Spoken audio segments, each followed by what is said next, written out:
Welcome back to another episode of the Don't Take Us Seriously podcast. I'm DJ. It's your boy O. And this is another spot where we're going to be talking about the 2 QB or not to QB, because now we're looking at the shaky ground quarterbacks. We talked about the left for dead quarterbacks. We talked about some of the other ones of the ill quarterbacks. Now we're talking about the shaky quarterbacks, the shaky ground. With these shaky ground ones, we've got some teams that have a lot of things in common. The ground, it's not so stable. Some of these organizations, they may think that they've got a guy in-house that they're not so sure about. But, if a foundation's built on sand, well, it's probably going to fall. And some of these quarterbacks, they fall into that. There's a false sense of stability with these guys. And, with an inevitable instability, that comes, not making the playoffs, maybe making the playoffs, uncertainty about Super Bowl hopes. So with these guys, we're going to get into this. With these teams, there's talent all over, and I know we've talked about some things, the talent of Washington in the past. We talked about the talent of some of these other teams, but those teams, they just don't meet the quota. They don't make the cut. But the Seahawks, they're the team that's going to be in here now. Geno Smith had a season of a lifetime. He had one that, some would say that could be forgotten. He had one that will never be forgotten. We don't think that this is one that's going to keep up with the rest. So with Geno Smith, he started out red hot. I mean, he came out the NFC West tearing up all the records of Russell Wilson. It's quite remarkable what he did. And somehow, some way he started off hot. Then, he kind of sagged in the middle a little bit. And then, like a superhero movie, if you will, he started to take off a little bit again. And it's like, okay, let's see where this plot goes with it. But Geno, can he keep this up? I don't think he's legit. But at the same time, he deserves some respect. So, he makes it to the shaky ground category. I think Geno belongs in this category only because he's not a franchise quarterback. That's the only reason I think Geno deserves to sit here. I think that Geno was one of those guys that just never got the opportunity or the help he needed to show his talent. And as of right now, he's been doing just that this season. He got Pete Carroll, offensive guru per se, somebody to steer him in the right direction, coach him up on all the bits and pieces and areas where he was lacking.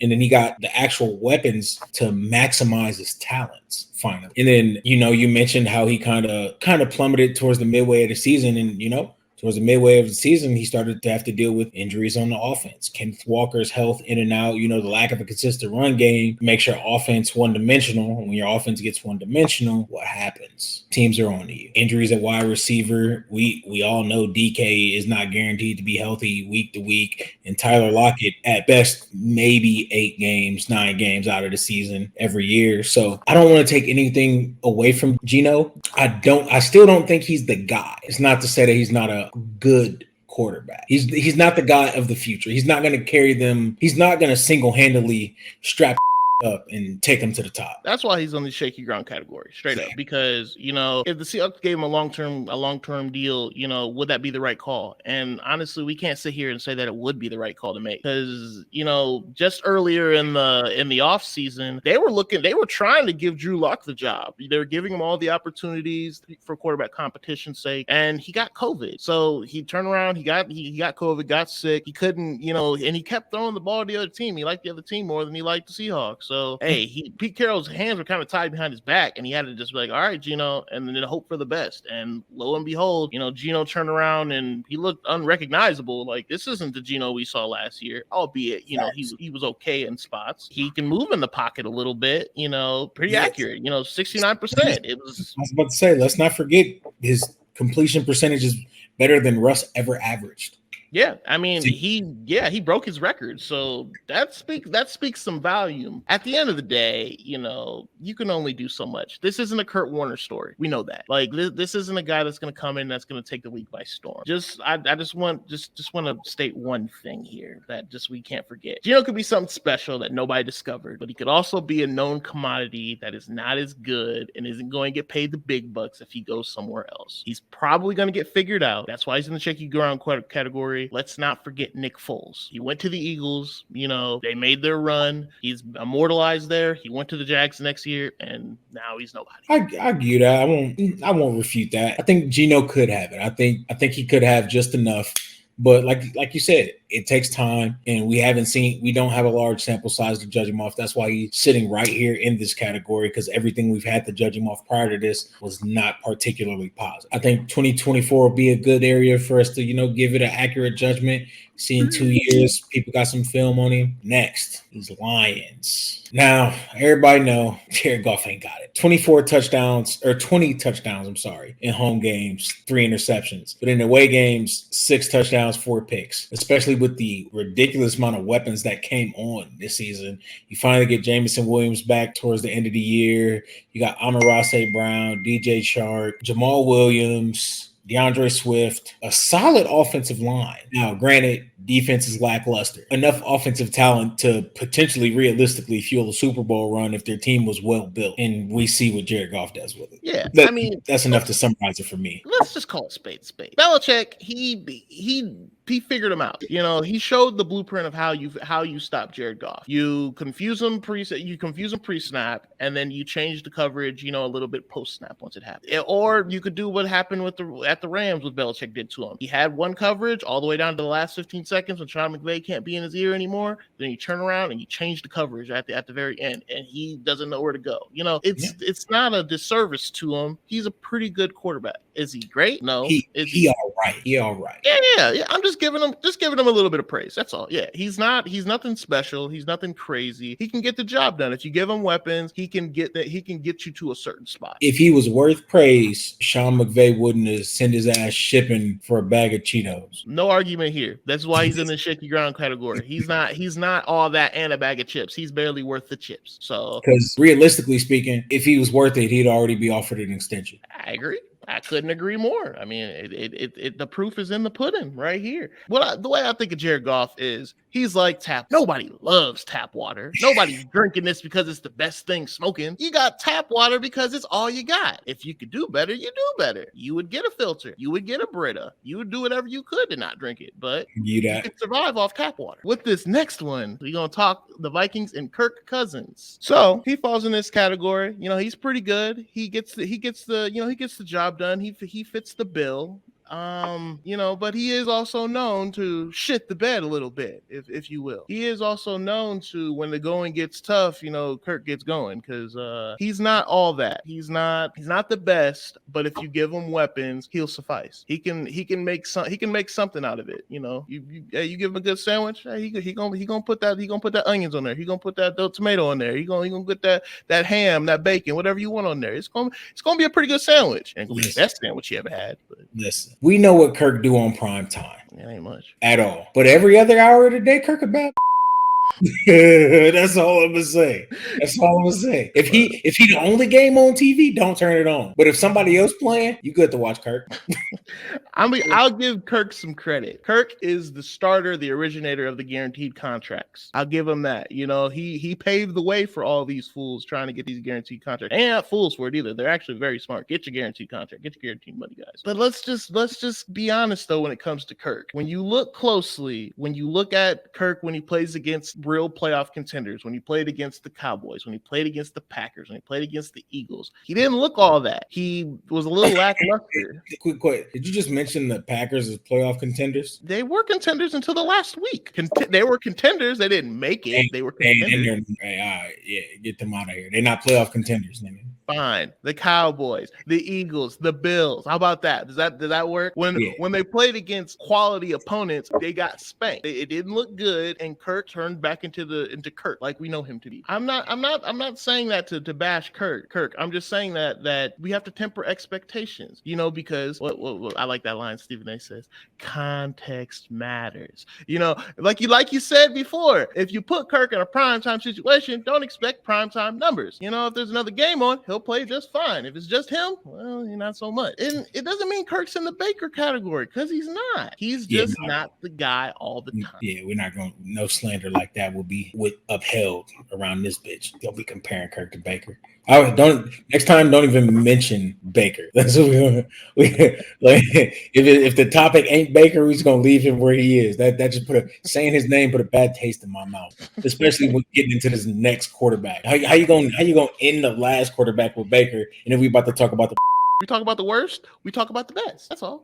No, hell no. We don't talk about Baker around these parts.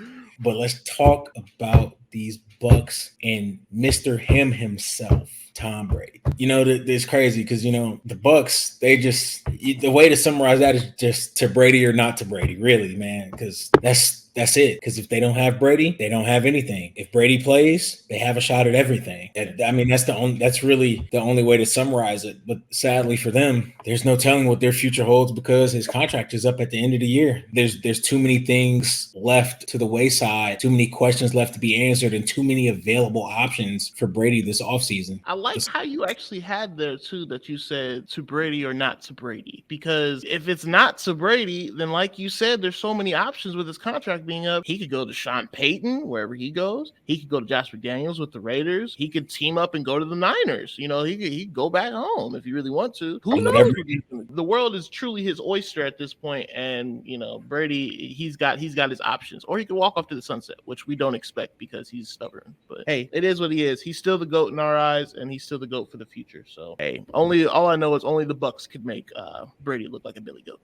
So this next one, the good old Steelers, they've punched their ticket because they like them some Kenny Pickett. Try saying that 5 times. So the Steelers haven't drafted a quarterback in the first round since Big Ben. It's been a long time since they've done that. So what this is really showing us is that that's where the comparison ends, because he's not Big Ben. He's not that good because he's in the shaky ground territory. He's pretty good. He's coming on a little bit, but it's a little too soon to tell. And let's just be honest. He's making game-winning comebacks in the last couple minutes of these last couple games, but he's also putting them in these holes. So that's reminding me of Tebow. So don't do that.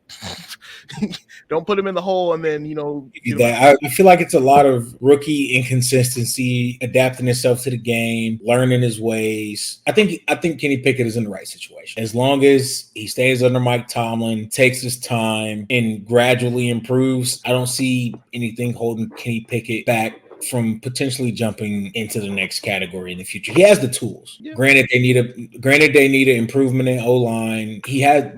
The weapons are there. The defense is always there. We know what Pittsburgh does on that side of the ball. I think Kenny Pickett is one of those dudes that just needs time. That's what I'll say. That's my take on the Kenny Pickett situation. Because when you really break it down, we don't know whether he has those intangibles of leadership, winning mentality. We don't know that yet. It's undecided, but we know that Mike Tomlin is a coach that can get the best out of anybody. But we do know he has the moxie. We do know that he's got that fighting spirit, and he'll go up against anybody. And he sauce. Yeah, he definitely does. But he just leaves us with questions, wondering can he continue to do this? What's going to happen when the going gets tough? What's going to happen when he needs to motivate the team when it's not a good situation? When the defense is having a bad game, can he will them? Can he motivate them to go out there and win the game? I guess my biggest reservation it's not my biggest reservation. It's just that like I said earlier, the context matters. Let's not forget that the game that actually kind of turned the Steelers around this season wasn't Kenny Pickett. It was Mitch Trubisky against the Bucks. He came in and Mitch went out there and he beat the Bucks. Doesn't mean that I think Mitch should be the guy moving forward, because I absolutely am not going to advocate that. But I just mean I need to see Kenny do that. I need to see Kenny in those big moments and lead the team. I agree, but at the same time, Mitch barely did it. And then on top of that, we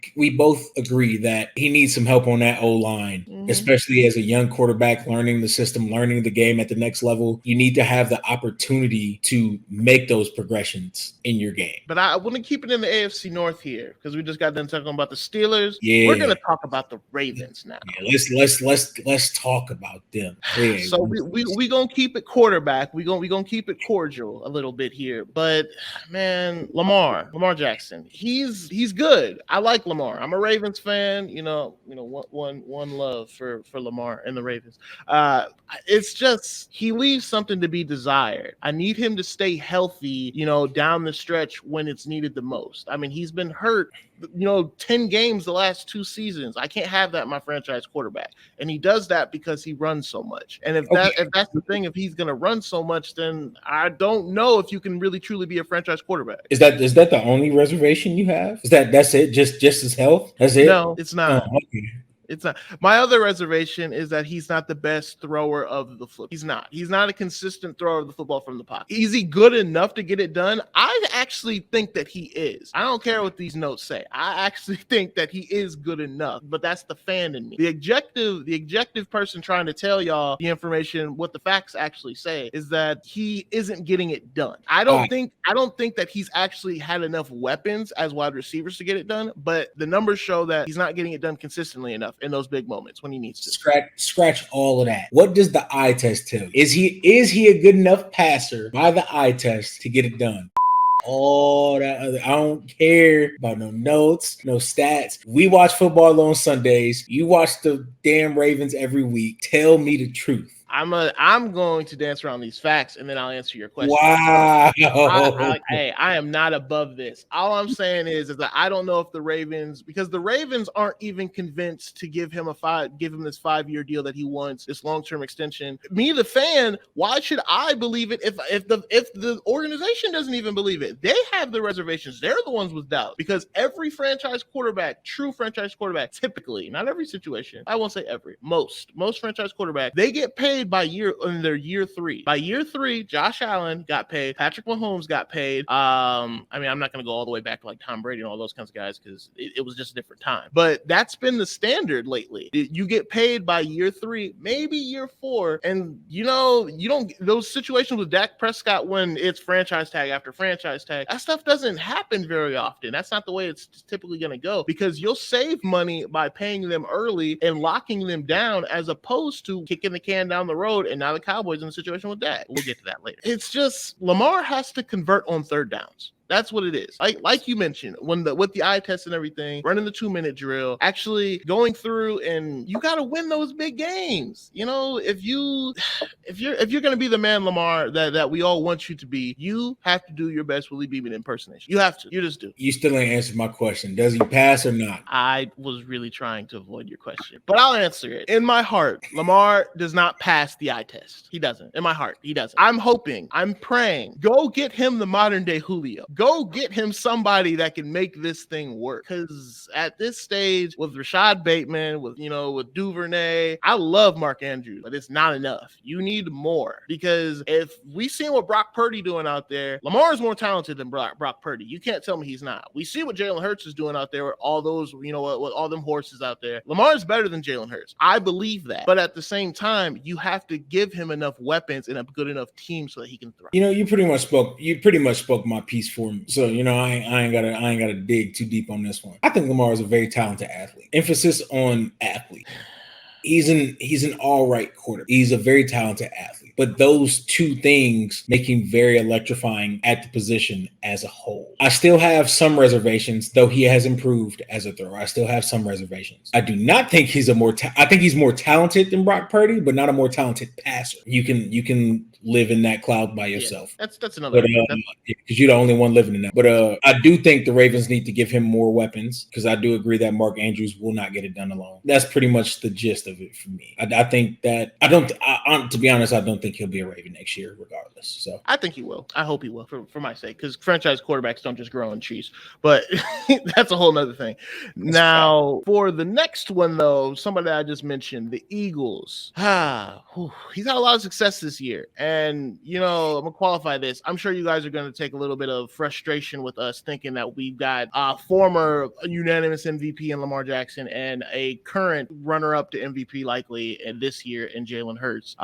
In these categories in the shaking ground. Sorry, guys. Hey, they're not there. You got to throw from the pocket. It's just, we saw that Gardner Minshew, he came in and he ran this offense, and it wasn't as pretty. It wasn't. Some people thought that it was going to be better, and this time it just wasn't. The Eagles, they couldn't quite get it done. He looked good against the Cowboys. Gardner Minshew did, but Jalen Hurts, we've seen what he's been doing. He's got over a dozen rushing touchdowns with this offense. He's got over 700 yards rushing. He's throwing it at a nice clip. It's not enough though. I don't believe in this RPO, hybrid, formation that they're doing on offense. He's talented. He's an amazing leader. He's one of the best leaders in the league, and I'll give him that. But his ability to throw from the pocket consistently and willingly, it puts him in the shaky ground conversation. Jalen Hurts ain't got it, bro. As much as I've been waiting to see Jalen Hurts progress to the point he should, it pains me to say, as an Alabama fan, as a fan of the sport, Jalen Hurts he just don't. The offense is tailored in such a way that he doesn't have to have it. But the problem is, what's going to happen when that defense can't keep the game within a score? Making them plays with your legs when you down 2 touchdowns and there's 6 minutes left on the clock, and you playing Patrick Mahomes and Josh Allen, that ain't gonna get it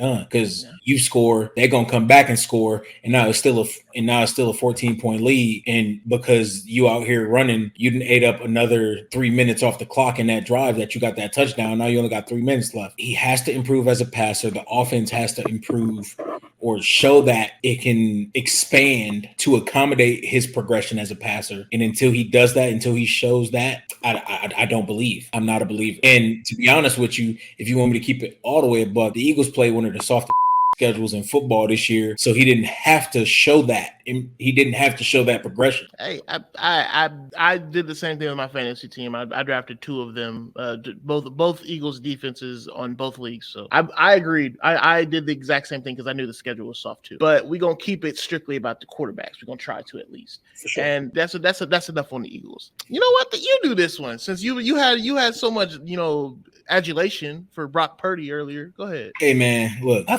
with the Niners, man. I do. I like the Niners. I think their quarterback situation is very uncertain. It's very shaky. I like Brock Purdy. I also think he's the best quarterback on their roster, openly, and I'll stand on that. He still has to prove it to me, because the thing is, yeah, he hot right now, and shit, they might win the Super Bowl. Cool.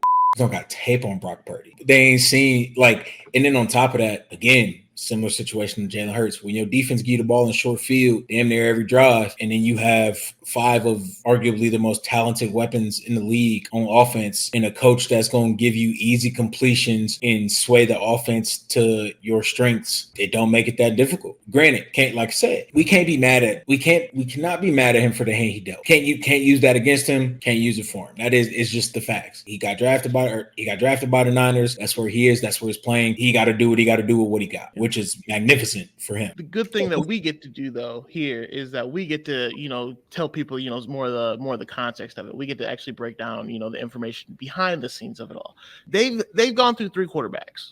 They went through Jimmy G, they went through Trey Lance, and now they're at Brock Purdy. I'm not gonna sit here and say that Brock Purdy isn't the best because I haven't seen enough film on him yet. And have we seen defenses win championships before? We saw it with Peyton Manning and the shell of Peyton Manning with the Broncos. We saw it with Trent Dilfer and the Ravens. We saw it with Brad Johnson and the Bucs years ago. So yes, they could win a Super Bowl with this roster. Nonetheless, I just don't want to forget about the fact that the Niners traded the farm, their firstborn child. They gave everything for Trey Lance. So I'm not going to sit here and say that Purdy is the future per se, the franchise. So that's why he's in the shaky. That's why everybody's in the shaky ground conversation. And I'm going to give a load of credit, like you were just saying with the easy play calling, to Kyle Shanahan. I mean, straight up, because he's my coach of the year. Because to do this with this team with this much turnover at the quarterback, hey, you got to give it. You just got to tip your hat to it. And it's rough, man. It's rough because, like you said, they gave up the crib for Trey Lance, and then through the preseason, first couple starts, Trey Lance not panning out, and